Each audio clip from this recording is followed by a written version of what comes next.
Olá, meus amigos, sejam todos muito bem-vindos a mais um vídeo do canal Terra Brasilis News. Hoje, segunda-feira, dia 15 de setembro de 2025.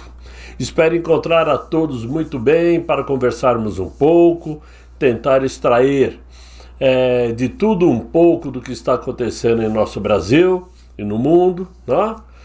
Começando dizendo que era esperado para hoje um encontro do governador de São Paulo, Tarcísio de Freitas, com lideranças da oposição em Brasília e do Centrão também, para tratarem juntos da questão da anistia, para conseguirem convencer Hugo Mota a pautar uma anistia. Muito bem. A oposição, como todos já sabem, luta por uma anistia ampla, geral e irrestrita, enquanto o governo, o sistema associado ao Supremo Tribunal trabalham juntos com Davi Alcolumbre para proporem uma anistia light, né? Sem benefícios a Jair Messias Bolsonaro. Porém, o que ninguém esperava é que Tarcísio de Freitas cancelou sua participação nessa reunião de hoje, segunda-feira. Ele não embarcou para Brasília. Ao contrário disso, pediu autorização àquele ministro sancionado para poder visitar amanhã Jair Messias Bolsonaro. Disse que é uma visita de um amigo ao enfermo ex-presidente da República. Somente isso. Segundo a CNN, o motivo dessa visita seria articular, junto de Jair Bolsonaro, a melhor proposta de anistia, a forma, a maneira como deve ser tratada, pedir conselhos, essa é a palavra, né? E anistia não somente para Jair Bolsonaro, como também para todos os condenados que estão presos por conta daquele fatídico dia 8, né? No entanto, algumas fontes próximas ao governo de São Paulo indicam que ele avaliou que não está enxergando, não está vendo movimentos políticos viáveis para fazer avançar a pauta desejada. Daí a importância de receber do próprio mito sugestões. A estratégia de Tarcísio de Freitas despertou aí uma mudança no entorno, no pensamento do entorno do Inácio. A turma que vive com ele, né? Que obviamente defendem uma anistia light, como eu citei agora, e oferecem críticas direcionadas ao governador de São Paulo. Tanto é que aquele marido da Glaze, né, pediu para o Supremo mandar a PF investigar Tarcísio de Freitas, né? E, claro, existe aí uma campanha pronta, vinculada na TV, apenas no estado de São Paulo, já pronta para atacar Tarcísio, associando ele a Donald Trump. Não sei o que tem uma coisa com outra, mas dando a impressão de que eles trabalham contra a soberania brasileira, porque Trump está impondo aí sanções, já impôs a Magnitsky para aquele ministro, então ele ataca a soberania brasileira e querem associar Tarcísio ao Trump, para a população brasileira encarar Tarcísio como alguém que também quer destruir a soberania brasileira. Muito bem. Sem mencionar o governador, a peça vinculada coloca Tarcísio nessa situação para tentar queimar a possibilidade dele sair candidato. Muito embora ninguém saiba de fato qual será o nome que vai assumir a bandeira da direita, porque estamos ainda sem um nome. A nossa maior liderança, por hora, está impedida de poder concorrer, que é Jair Messias Bolsonaro.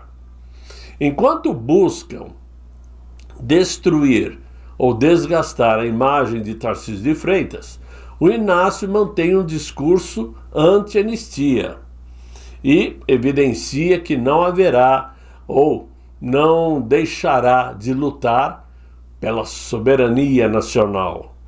Esse virou o lema da moda, soberania nacional. Tudo refere-se a isso, como se os brasileiros de fato acreditassem que ele está lutando para defender o Brasil de alguma forma. Não está nem aí com a coisa, essa é a verdade. Então, o que estamos vivendo hoje é um vácuo de liderança, que nos consome, aliás, porque, como eu citei agora, ainda não temos um nome certo para sair candidato em 2026. Nossos principais nomes estão alijados, né? Ou seja, Jair Bolsonaro enfermo, doente, sem poder falar, com prisão decretada, ou seja, não sabemos o rumo que isso vai tomar. O Eduardo fora do Brasil, sem poder voltar, com risco de ser preso. Então, diminuiu-se muito as opções da direita, pelo menos de lideranças fortes. Existem muitos nomes bons, mas liderança forte, que atraia aquela chama conservadora, não restou quase nada. E aí, esse vácuo nos consome, causa uma indefinição do nosso futuro conservador. Quando olhamos para Jair Bolsonaro em digamos assim, um líder, um guerreiro, um verdadeiro gladiador, ferido, machucado, é natural que o nosso coração se mova em compaixão a ele. Dedicamos o nosso carinho, nossas orações e nossos aplausos enquanto ainda podemos ouvir seus conselhos, mesmo que indiretamente, já que ele não está podendo se comunicar com a população. Mas o que acontece quando esse mesmo líder, já fragilizado, tem suas palavras aprisionadas como estão? O silêncio que se instala é ensurdecedor. É um vácuo de liderança muito grande que nada parece preencher. Por mais que outros tentem posar de confiantes, erguer a voz e se apresentarem como herdeiros dessa missão bolsonarista, nós não encontramos neles a liderança que o momento exige, por mais que possam merecer. Como eu falei, existem muitos bons nomes que poderão se colocar na condição de candidatos, mas nenhum deles vai preencher 100% esse vácuo deixado pelo nosso maior líder. Porque a liderança de verdade não se fabrica em laboratório, nem se improvisa em discursos. Ela nasce do carisma, da coragem, da história. E nesse quesito, Jair Messias Bolsonaro continua sendo insubstituível. Mas temos que encarar uma realidade muito difícil, e eu sei que é o fato de que as chances de revertermos a situação de Jair Bolsonaro a cada dia que passa, né?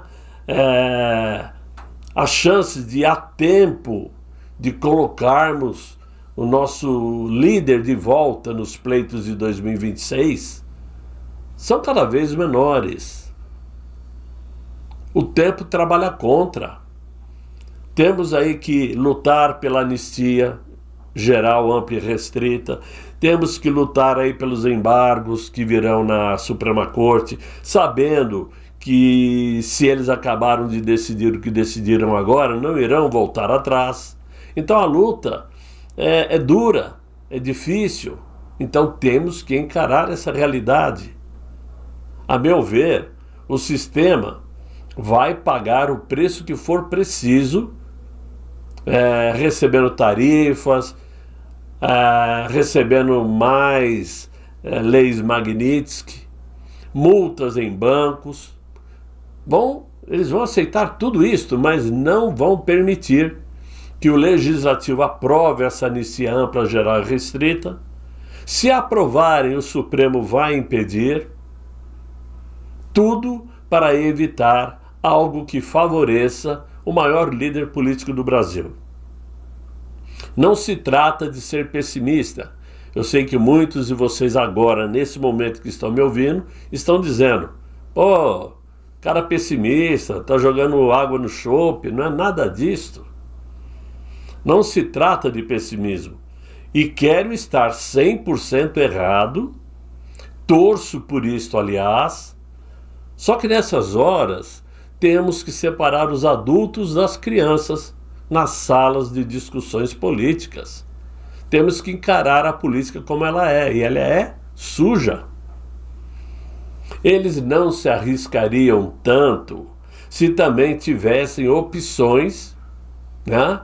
E a única opção possível que eles possuem para manter ainda viva, digamos assim, a esquerda brasileira, não é encontrar uma nova liderança que vá substituir o já descartado Inácio, até porque ele nunca permitiu surgir novas lideranças no PT, por exemplo, mas a destruição de seu maior oponente. Esse é o método. Não vamos encontrar um novo líder, vamos destruir o líder que nos coloca em perigo, né? Que é Jair Messias Bolsonaro. Mesmo que para isto eles corram o risco de uma autodestruição. Seria uma vitória em terra arrasada, mas não voltarão atrás, exceto e unicamente com a providência de Deus acima de tudo, ou com uma ação muito dura por parte dos Estados Unidos. Fora isso, eles não vão voltar atrás. Podem até aceitar uma anistia, isso, aquilo, depois dos pleitos de 26. É o que eu penso e quero estar errado. Enquanto isto, a direita brasileira sangra por dentro. Quando Valdemar Costa Neto, por exemplo, subiu no palco e disse que a decisão do Supremo deve ser respeitada, ele não estava apenas falando de democracia, muito pelo contrário. Ele estava respirando aliviado por não ter entrado na lista de vítimas daquele ministro. E não quer entrar. E claro, essa é uma forma de dizer: não, foram injustos com Jair Bolsonaro, mas temos que respeitar a lei. Me engana que eu gosto, né? É um discurso calculado de quem sabe que para sobreviver politicamente precisa manter o Supremo longe do seu cangote. Mas esse tom moderado dói. Dói mais do que qualquer ataque vindo da esquerda. Porque soa como que se a direita tivesse que agradecer por ainda estar de pé. Como se tivesse engolindo a seco uma situação para poderem se manter vivos, para poder manter alianças e cargos. É o mesmo filme que vimos com Deltan Dallagnol, naquele caso da Vaza Toga, vocês se lembram? Que tentou deletar o Bozo sem perder o apoio dos conservadores. Só que aí ele acabou sendo cancelado pelos dois lados. Enquanto a esquerda segue unida, destruindo reputações com precisão cirúrgica, a direita ainda se digladia internamente. O fogo amigo deixa cicatrizes muito profundas que os tiros da oposição não conseguem fazer. O fogo amigo fere muito mais que os ataques da esquerda. Se não houver clareza de propósito e coragem para enfrentar o establishment, veremos mais líderes moderando o discurso, não por convicção, mas por medo de virar alvo. Basta assistirmos e vermos quantos parlamentares estiveram presentes ontem pela manhã em frente ao hospital, quando Jair Bolsonaro foi fazer seu procedimento. Pelo que eu vi, só tinha o Hélio Negrão e o Magno Malta. Quantos estavam presentes na vigília desta última noite? Magno Malta, Hélio Negrão e o Carlos Bolsonaro. E os outros? Onde estão? Cadê todos eles? Porque nessas horas não basta somente videozinhos de internet. Isso é legal, emplaca, né? Lacra, mas não resolve. Tem que se pôr a cara.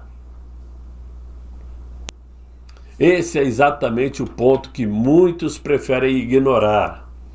A perseguição política que vivemos hoje é vendida como se fosse a defesa da democracia. Mas na prática é um projeto de poder. Criminalizar o adversário, neutralizar sua influência e, se possível, destruí-lo moralmente, até fisicamente, se necessário for. O que mais precisa acontecer para que as pessoas percebam que não se trata de um debate saudável de ideias, mas de um método sistemático de eliminação de oposição. Em vários lugares do mundo, vemos aí jornalistas presos, opositores silenciados, líderes políticos perseguidos, e o mesmo script se repete aqui no Brasil. No Brasil, ainda chamamos isso de Estado de Direito. Fica bonito, não é uma palavra forte, uma frase forte. Mas que democracia é essa, onde só existe espaço para um lado falar? Se o outro lado não pode, é porque não existe democracia. Onde a liberdade de expressão é relativizada e a justiça se torna instrumento de vingança, não existe democracia.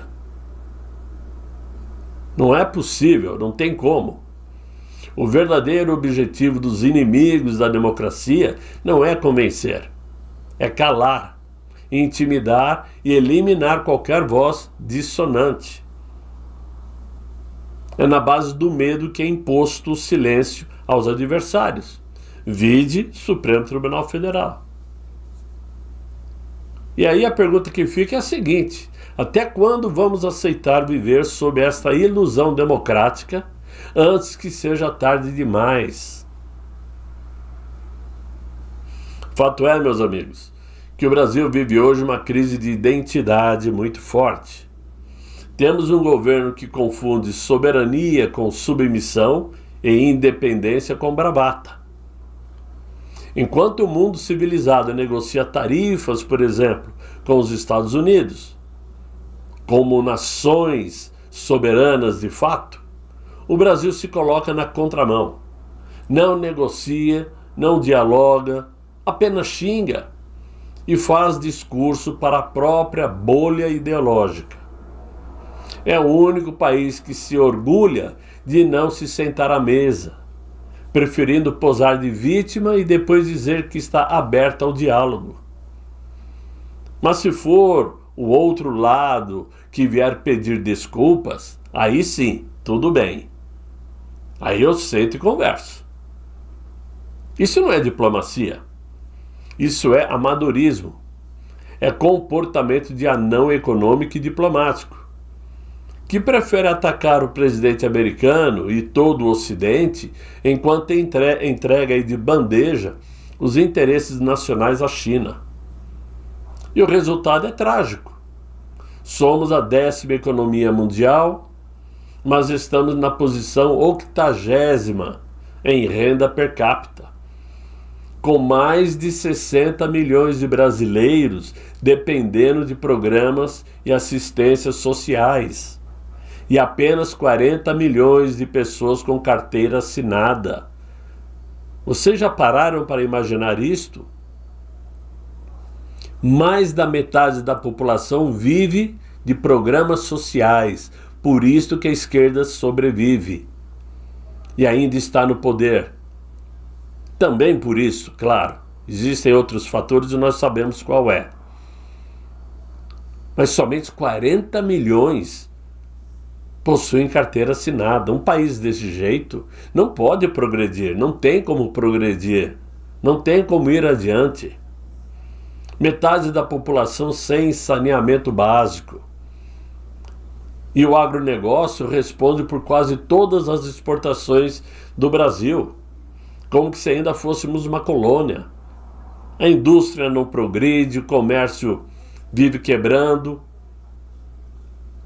O governo chama isso de projeto de soberania. Mas a verdade é que em um projeto como esse, só podemos dar um nome, que é um projeto de controle social. Um país com potencial para ser o melhor do mundo continua pobre, 533 anos depois de sua descoberta, 203 anos depois da própria independência, porque suas elites políticas preferem manter o povo na ignorância e na dependência, garantindo assim o voto cativo e a perpetuação no poder. Portanto, o Brasil não precisa de discursos sobre soberania. Precisa de soberania de verdade. Emprego, educação de qualidade, comida na mesa, água e esgoto para todos e liberdade para crescer sem peso de um Estado que só sabe taxar e controlar. Esta é a situação que o Brasil tem que enfrentar ainda. E vai levar um bom tempo para que se comece. Por quê? Para que tudo isso comece a ser resolvido, temos que colocar de volta no Palácio do Planalto um presidente conservador, que atenda sim os interesses de verdade da população brasileira.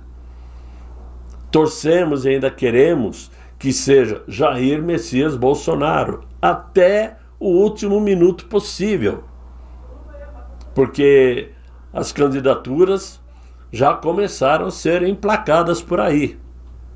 Mas enquanto houver a mínima chance, a mínima fagulha de possibilidade, ele será o nosso nome. Se não houver mais essa possibilidade, aí teremos que partir em busca do melhor nome possível que coloque o Brasil no rumo que desejamos. Infelizmente é assim que eu estou vendo a situação. Sei que muitos vão me criticar pelo que eu estou falando, mas é como eu disse. Chega uma hora que nós temos que separar adultos de crianças nas discussões políticas. O tempo urge, o tempo corre, ele não para.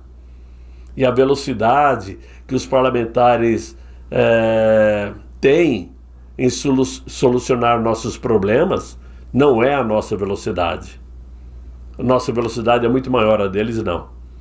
É assim que eu estou vendo a situação. Mas por hoje é o que eu tinha para vocês. Espero que vocês tenham gostado desse vídeo. Se gostaram, deixem aí os likes, se inscrevam no canal, chamem os amigos para me acompanhar e ajudem, colaborem com Terra Brasilis News quem puder. E eu agradeço de antemão. Desejo a vocês um excelente final de noite, muito bom descanso e até amanhã, se Deus quiser e Ele há de querer. Fiquem bem, fiquem com Deus. Tchau, tchau.